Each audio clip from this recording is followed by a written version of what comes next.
Olá, eu sou o professor Marcelo Scipione, sou engenheiro florestal e agrônomo, com mestrado em engenharia florestal e doutorado também na mesma área, com foco em conservação da natureza. Meu mestrado foi na Federal de Santa Maria e meu doutorado na Federal do Paraná. Atualmente, eu sou docente na Universidade Federal de Santa Catarina, lotado no campus de Curitibanos, e atuo com pesquisas voltadas às grandes árvores, tanto na questão ecológica quanto também na dendrocronologia. Hum. Obrigada, professor. E o senhor se notabilizou, entre outras coisas, professor, pelo trabalho com as árvores gigantes, entre elas as araucárias, que são as nossas estrelas, de certa maneira, aqui no sul.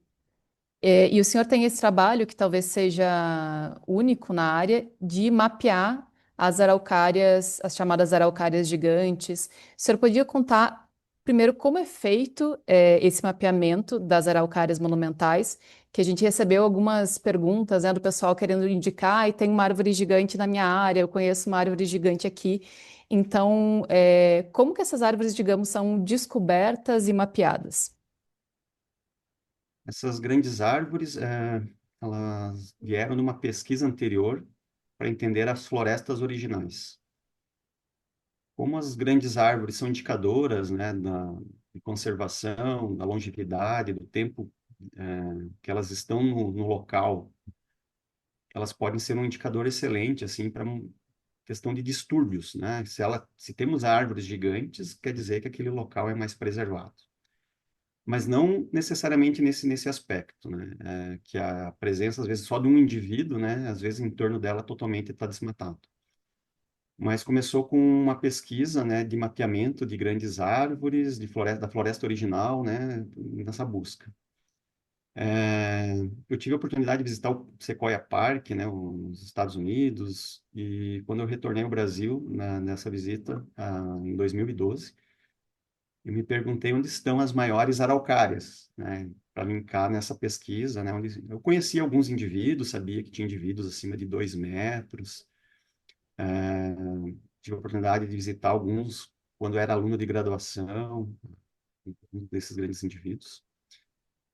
E iniciei, então, essa catalogação dessas grandes árvores num período de pós-doutorado na Federal de Santa Maria. E nesse período dessa pesquisa, na verdade, era mapear as grandes árvores, escalar essas grandes árvores, e eu sofri um acidente, né? Caí numa altura de uma árvore menor, num treinamento, fraturei o braço, e aí a pesquisa parou. E aí eu tive que refletir o que eu teria que fazer, né, de pesquisa, né? Porque eu tenho que entregar um relatório de pesquisa e infelizmente esse acidente acabou mudando um pouco a trajetória. Nisso veio então a ideia de tentar catalogar esses grandes indivíduos e buscar outros sítios com grandes árvores para reconhecer essas florestas, né? Então, a pesquisa em 2019 saiu pelo menos dois, três artigos, meio que condensou, mas é uma pesquisa que vem há muito, muito antes. Três artigos, né? Um deles é com o título As Últimas Araucárias Gigantes. E esse trabalho eu consultei vários pesquisadores, entrei em contato com outras pessoas fora da área acadêmica, pessoal do setor florestal, empresas, né, que poderiam indicar, né, a localização dessas grandes árvores. E o processo foi bastante difícil no início, porque a gente não tinha noção da escala do tamanho dessas árvores. Então, vinha muita informação de árvores de porte menores, aí, de 1 metro, até menos, 80 centímetros de diâmetro à altura do peito, 70 centímetros, né? Algumas eu cheguei aí em loco, mensurá-las, né? A pessoa indicou, teve um episódio aqui do lado do Curitibanos, em Frei Rogério. Não, professor, tem uma árvore grande, tem que ir lá ver. Cheguei lá, né? Falei, não, realmente já que estou aqui, vou medi-la, vou catalogá-la, vou registrá-la. Então, veja como as pessoas, elas não tinham conhecimento, né? Achavam que essas árvores de um porte médio seriam gigantescas, né? Seriam de grande porte, Uhum. né? Mesmo a gente divulgando, fazendo esses comentários. E o divisor de águas no trabalho, para nós definirmos qual é o tamanho de uma árvore gigante, né? Porque isso também facilita, assim, nos levantamentos, foi pegar dados oficiais dos inventários florestais. Eu Uhum. tive acesso daí aos dados do Rio Grande do Sul, o inventário florestal florístico de Santa Catarina, e o que me chamou a atenção é que essas árvores que eu vinha catalogando, elas não tinham tamanhos registrados nos inventários. Então, não tem árvores, né, nesses primeiros ciclos que foram feitos desses inventários, árvores acima de 1,5 metro de diâmetro. Então, isso possibilitou, né, o divisor de águas e nós darmos essa classificação, né, que árvores acima de 1,5 metro de diâmetro, podemos chamá-las de gigantes, né, dentro de uma classe, assim, uma grande quantidade de dados aí, de cabeça, agora não lembro, mas eram mais de 4, 5 mil árvores, ou 3 mil árvores que foram medidas nesses inventários da espécie araucária, específico da espécie araucária. Isso que eu ia lhe perguntar, professor, só aproveitando o gancho. Eu acho assim que essa referência do que são grandes árvores, e isso diz muito da importância desse trabalho que o senhor faz, que hoje nós não temos referência do que é uma árvore gigante, né? Porque elas se tornaram tão escassas, tão raras, que a maioria de nós nunca teve contato com uma dessas, araucárias gigantes, pelo menos, e outras grandes árvores como a embuia que o senhor pesquisa. Então, essa medida, que critérios, né, definem uma árvore, se uma árvore entra nessa lista das gigantes, especialmente a araucária? Então, é um diâmetro de 1,5 metro. O diâmetro, como é uma variável fácil de ser mensurada, é uma variável que qualquer pessoa consegue mensurar, então ela foi utilizada. Tem outras metodologias, né? O pessoal usa projeção de copa, altura da árvore, associa essas pontuações, mas eu preferi trabalhar com o diâmetro, por ser muito mais fácil. Nem todas as pessoas têm acesso a um hipsômetro para medir a altura da árvore, ou mesmo, às vezes, fica subjetivo a mensuração da projeção de copa da árvore. Então, o diâmetro é um parâmetro muito mais seguro e muito mais fácil de se obter.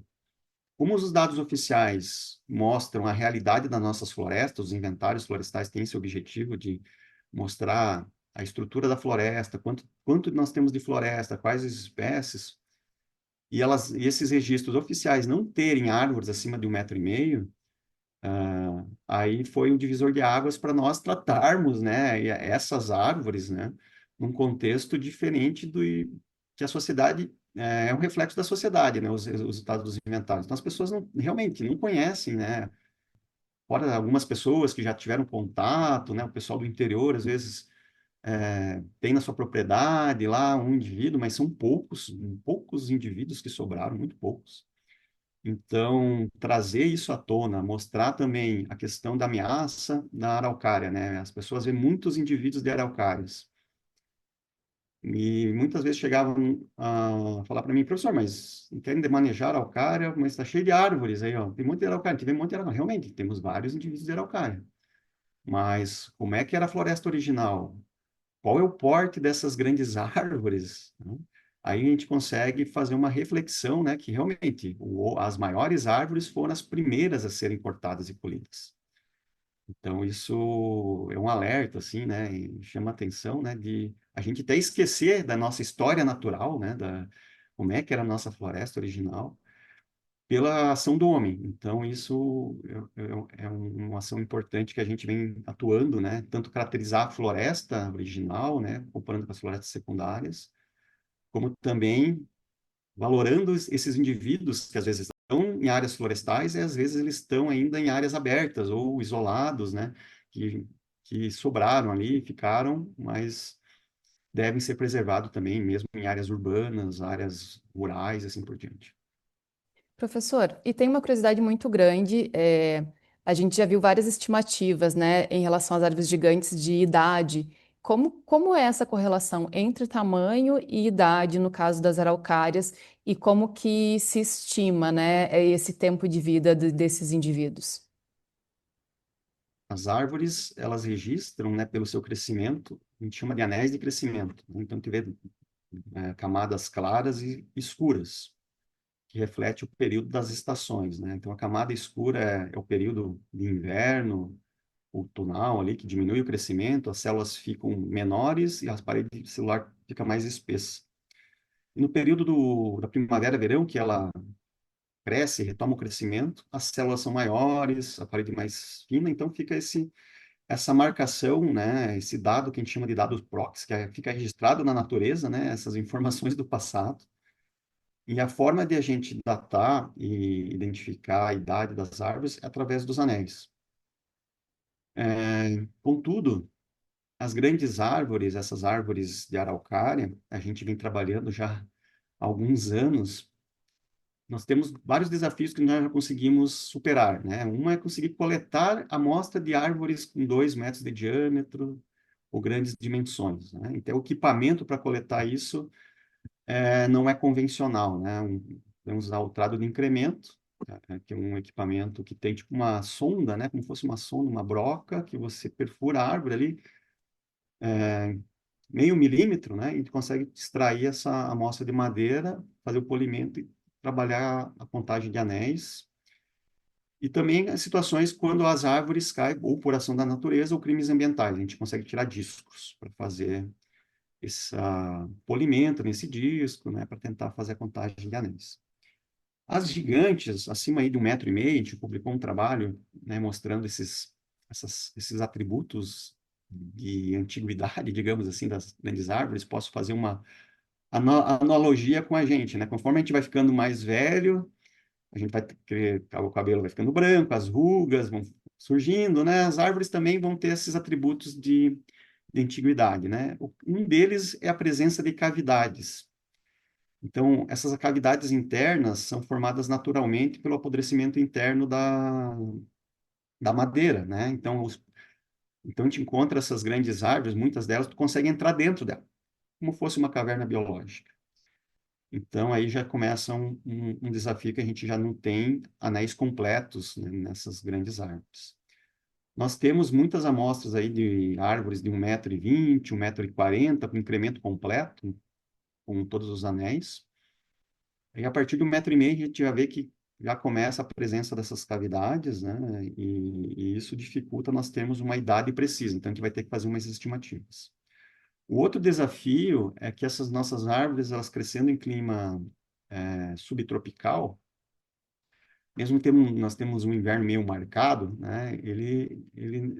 Os anéis ainda às vezes podem surgir algumas anomalias de não formar um anel nessas árvores velhas pelo porte dela. Ou mesmo a gente tem muitos anéis em cunha. Os anéis se encontram, somem ou formam também falsos anéis. Isso é um desafio para a datação. Outro desafio é ter muitas árvores para datar, para fazer o que a gente chama de cross-dating, né? Sobrepor essas anéis, uns sobre outros, e para ter a mesma largura de anel na mesma data, no mesmo ano, né? E a gente confirmar que aquele é um anel verdadeiro. Então, são poucos sítios que nós temos com muitas árvores que a gente consegue ter amostras. Um dos sítios recentes que a gente está trabalhando, que é Fraiburgo, que fica aqui próximo de Curitibanos, dá mais ou menos 1 hora, é o Parque René Frey. Nós coletamos tanto baguetas quanto disco, tanto de árvores que caíram por ação da natureza. Ano retrasado, foi 2022, que caiu a maior araucária do Paraná. Teve um evento climático antes do Rio Grande do Sul, né? Do Rio Grande do Sul ficou muito marcado no passado, 2024. E 2023 caiu a maior do Paraná, que eu cataloguei, não foi a prefeitura e nem acho que foi quem fez teve um catálogo, um concurso, né, que nomeou a de Castro. A de Castro é da maior do Paraná. E eu, nessa pesquisa, né, medi a de Castro e medi essa de Cruz Machado. E aí eu nomeei essa de Cruz Machado, né, que era realmente a maior em diâmetro, né? Então, a de Cruz Machado que acabou caindo num evento climático. Esse evento climático atingiu aqui Santa Catarina também, volumes expressivos de chuva, acima de 200, 300 milímetros num dia. E aqui teve várias árvores que acabaram também caindo em diferentes momentos no Parque René Frey, que nós tiramos as amostras de lá.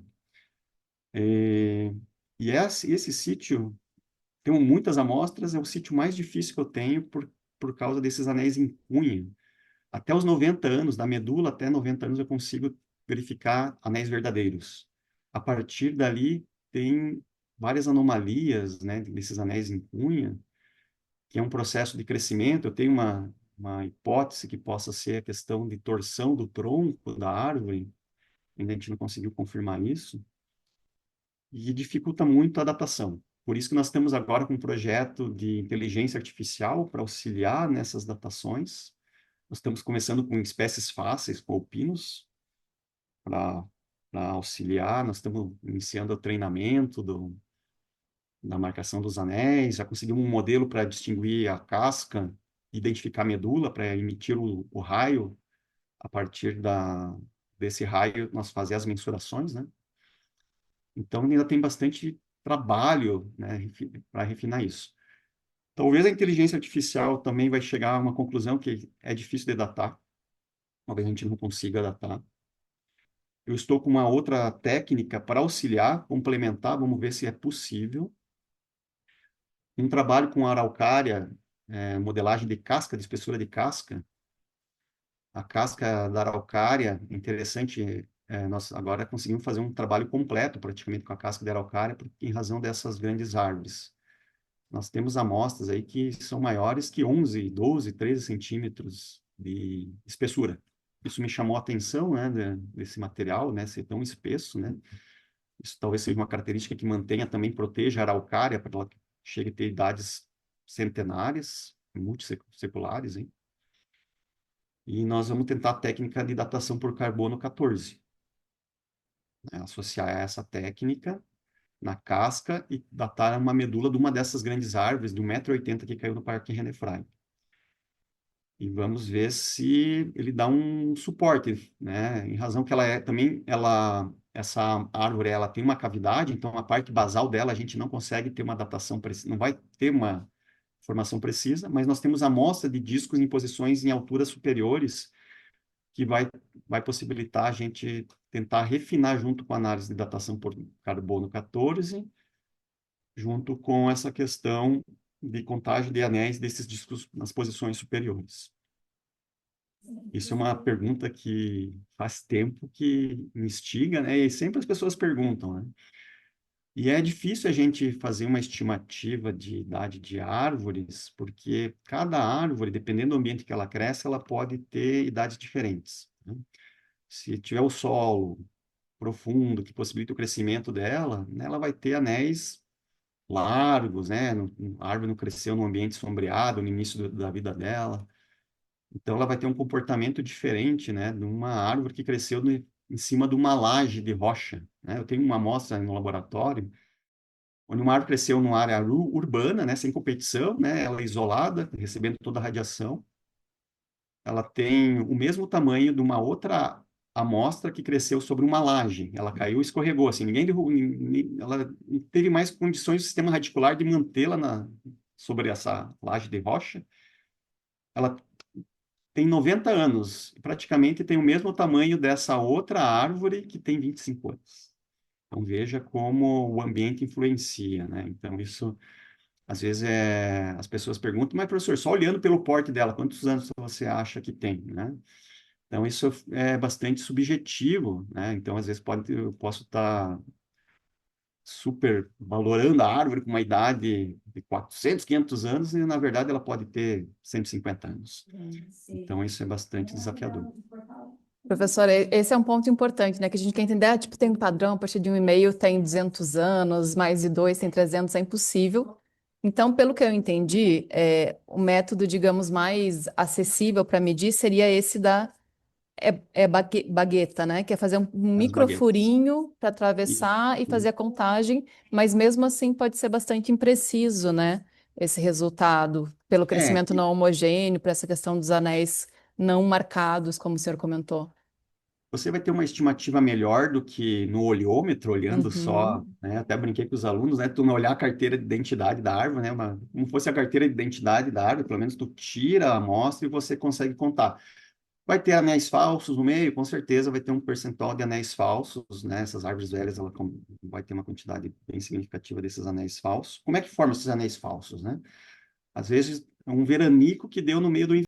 Então, a árvore estava total, ela parou o crescimento dela, né? Iniciou lá em julho, parou o crescimento. Daí chega final de agosto, né? Ou até às vezes no meio de julho, às vezes tem uns veranicos, né? Aí dá uma estimulada no crescimento da árvore, a árvore emite um anelzinho, né?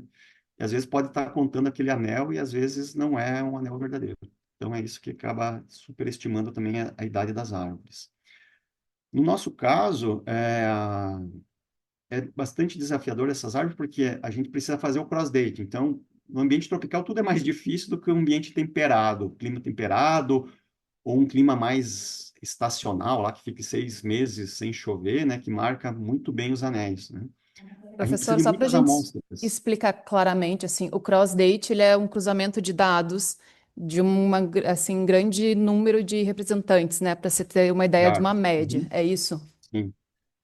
O cross-date seria uma datação cruzada, né? A gente vai fazer uma datação cruzada de uma árvore. Dentro da árvore a gente já faz isso, né? A gente não pega só uma amostra de uma árvore.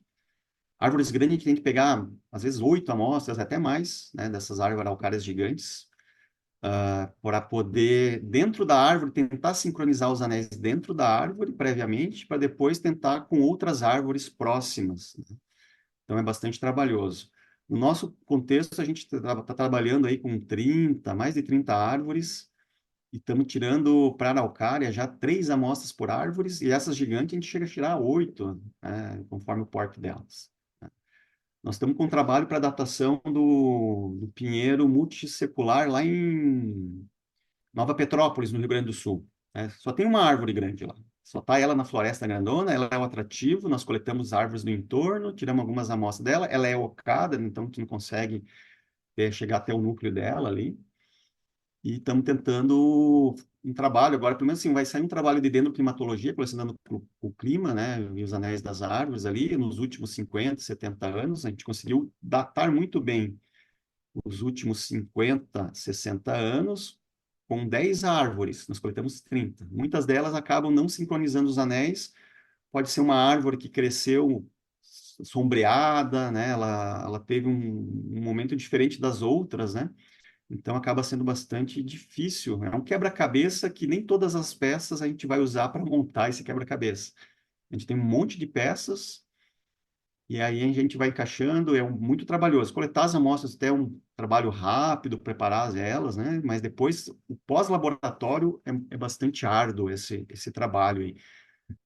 Professor, e da onde que vem essas estimativas? Por exemplo, a de Cruz Machado tem, pelo menos oficial pela prefeitura, né, anunciado mais de 700 anos, 750 anos.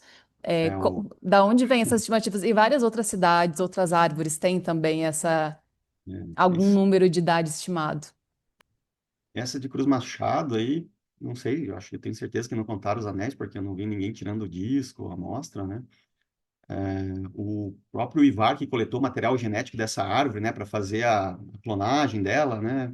Até eu caminhei um material ali de Fraiburgo para o Ivar fazer resgatar alguma dessas árvores que caíram, até ele conseguiu uma delas. E me perguntou, Marcelo, foi você que fez? Eu falei, não, não fiz. Na época que eu estava catalogando essas árvores, ainda não estava tirando amostras para dentro da cronologia. Infelizmente, eu não coletei dessa árvore. E são chutes, né? As pessoas acabam chutando essas informações, né? Eu mesmo já evito de falar idades, e se eu não. Talvez as estimativas, quando eu dou alguma estimativa, olha, 350, 450 anos. Hã? Tudo isso? Eu falei, tem num intervalo bem grande, né? Então é complicado fazer uma afirmação assim há 700 anos, né? Talvez não tenha, né? Eu tenho esperança, assim, que Araucária chegasse a 1000 anos. Nossa, né? Seria incrível. Nós temos uma amostra de embuia que deu 535 camadas de crescimento, né? Que foi um crime ambiental. Já foi uma coisa excepcional, né? E a gente tentou coletar outras árvores do entorno para montar. Nós estamos até hoje trabalhando junto com outros colaboradores, outros pesquisadores de outras instituições, tentando fazer o cross-dating dessas árvores para confirmar os anéis verdadeiros, porque a gente quer trabalhar também com outras linhas de pesquisa da dendrocronologia, dendroquímica, dendroclimatologia, a gente precisa ter a datação precisa dos anéis. Então é um trabalho, um trabalho assim que requer muito cuidado, muito. E nós não medimos de forma aleatória assim a mensuração da largura dos anéis. A gente segue a questão microscópica da distribuição das células. Então a gente não mede só a largura depois, a gente olha numa lupa com um aumento de 30 vezes, né, direcionando essa mensuração. Então acaba sendo um trabalho que o pessoal acha que é um trabalho simples, só saber a idade, só saber. Não, a dendrocronologia ela é uma ciência já bem consolidada, ela é bem rigorosa nessas mensurações, né? O cross-dating, né, a natação cruzada é importantíssimo para eliminar esses anéis falsos, confirmar, às vezes, até anéis ausentes. Às vezes a árvore ali ficou um período que ela não teve, digamos, o alimento dela, né, um período de seca, pegou uma estiagem de um ano, acumula, e às vezes ela não forma anéis. Ela não chega a morrer, mas ela também não forma anéis, ela não cresce. Então, isso a gente consegue, às vezes, pegar essas informações, né, um conjunto maior de dados de outras árvores, né? E aí sincronizar esses dados. Professor, e para quem assim acredita que localizou um exemplar, uma araucária que tem mais de 1,5 metro de diâmetro à altura do peito, foi lá, mediu, qual o modo em que as pessoas podem comunicar isso para o senhor, né? Ah, eu quero que essa araucária seja mapeada. A melhor forma de fazer essa indicação, né, de uma árvore monumental para a futura medição oficial, né, científica. Eu mantenho um banco de dados online, né, o arvoresgigantes.org, é digamos, um trabalho à parte ali, que eu vou estruturando essa lista, porque é muito dinâmica, né? As pessoas me encaminham esses dados, lá no site tem um link que você é, tem toda a metodologia explicando, né, como medir o diâmetro, a altura do peito da árvore, porque essas grandes árvores, às vezes, elas estão em terrenos declivosos, qual que é a posição que eu devo inserir esse 1,30 m do solo para fazer essa mensuração. E o cuidado quando for fazer a mensuração dessas grandes árvores, porque ela acumula muito material, às vezes, de erosão na parte de cima da árvore. Então, em vez de você medir na posição correta, você mede, às vezes, 1 ou 2 metros, 3 metros, às vezes, acima da posição correta. Então, você está subestimando o tamanho da árvore. Ou se tu mede muito abaixo, você está superestimando. Então, por isso que a gente segue esse padrão de 1,30 m acima do solo. Então, tem que observar esses detalhes. Lá no site eu coloco algumas imagens explicando isso aí. Uma forma de confirmar também, que eu solicito às pessoas, até porque depois é uma fotografia de uma pessoa do lado dessa árvore, que daí eu consigo só bater o olho e já consigo identificar que realmente é uma árvore de grande porte, né? E as pessoas que encaminham essas informações, né, digamos, esses caçadores de árvores, até ontem recebi um contato de um caçador aí que ali do Urubici, perguntando num jornal de notícias de um campeonato de árvores gigantes que teve acho, que na década de 90, e tem uma das árvores que foi a campeã que eu não consegui mapear ela ainda. Não sei se ela está viva, diz que tem 3 metros de diâmetro, e essa pessoa é atrás dessa árvore. Eu falei, vai, pode ir atrás, se tu conseguir, nós colocamos lá. Para 2, Embrapa 3. Tem 3 grandes árvores próximas, mas o local que elas estão ali já está descaracterizado, elas estão meio isoladas, tem experimentos de erva mate, então não tem mais o vestígio da floresta original, né? Isso me chamou a atenção desse cenário, porque é uma das perguntas quando a gente começou a caracterizar a floresta de crescimento antigo ou a floresta original, quantas árvores de grande porte, né, acima de 2 metros, né, só tinha uma por hectare, né? Então, esses vestígios de informação eles me mostraram, né, previamente que não. Antigamente as florestas tinham árvores de 2 metros, uma próxima da outra, né? Então o que nós estamos vendo hoje são pequenas árvores, né, de 15 metros, 20 metros, né, que regeneraram ou que estavam que não representa a floresta original. Então a gente fez uma exploração, né, uma exploração muito intensa das nossas florestas, né? Nós temos as árvores gigantes praticamente elas nem estão no radar dos inventários florestais, né? tinham nem esse reconhecimento. Professora, a gente tem uns minutinhos aqui. Eu só queria aproveitar, a partir do post que a gente fez, totalmente baseado no seu trabalho, né? Surgiram muitos comentários, dúvidas, mas muitas pessoas contestando o número que depois o senhor vai atualizar, mas que a gente tem de 46, né? Árvores gigantes de araucária mapeadas, reconhecidas, dizendo, não, mas tem muitas árvores na minha região, como que a gente pode explicar isso de uma maneira didática? Para as pessoas entenderem que não necessariamente elas enxergarem uma araucária que Uhum. parece gigante é um indicativo de tanto uma árvore gigante quanto da não ameaça, né, a esse bioma. Na verdade, a gente está catalogando, né? Uma coisa é uma publicação científica, né? Nós publicamos, na época do artigo em 2019, se eu não me engano, era 20. Eram em torno de 20 árvores gigantes. Hoje nós estamos com mais, eu acho que até eu comentei contigo, né? Catalogamos recentemente em Minas Gerais, eu estive em Minas Gerais, cataloguei mais três, né? Então a tendência é aumentar, né? O reconhecimento dessas árvores vai depender muito de a gente estar catalogando.